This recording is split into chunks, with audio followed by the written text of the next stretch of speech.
So after reading the word problem, let's jump right into the first part. How long will it take for the rock to hit the ground? We have a function that tells us the height after a certain amount of time. We just need to make a replacement here. This is going to be a 30 that we plug in for v sub 0.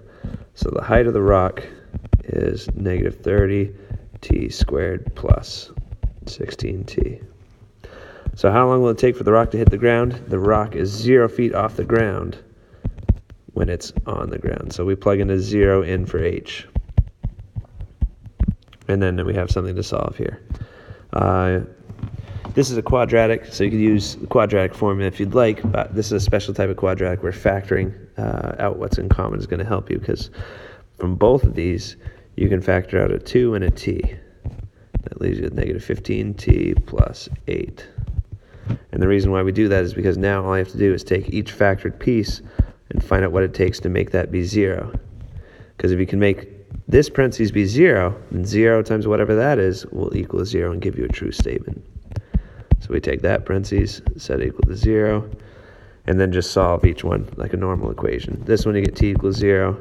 This one you should get t equals 8/15. So this is the time when we start off the throw. This is the time when we've hit the ground again. So how long does it take for it to hit the ground? It's 8/15 seconds. Not even a whole second. So part B, assuming that Jessica is standing on a chair 4 feet up. So what's happened is her height function is still the same. It still follows the same trajectory, except now plus 4. It's lifted 4 feet into the air. What is the maximum height of the rock? And to find the max, you should probably know how to first visualize this quadratic. And A dictates the shape of the quadratic. If A is positive, the quadratic looks like this. But in our case, if A is negative, the quadratic looks like this. So right here is the maximum point of that quadratic. That's called the vertex. If we can find the vertex, we can find the maximum height of the rock. And the x-coordinate of the vertex is found by using this formula. X equals negative b divided by 2a, where a is the coefficient of x squared, or t squared in this case. B is the coefficient of t, and c is the number hanging out by itself. So I've got negative 16 over 2 times negative 30. So as a decimal we've got 0.26 repeating. That's the x-coordinate of where we reach the maximum height, or not in this case the t-coordinate. We want to find out the h. So you need to take this location of the vertex and plug it back into the function.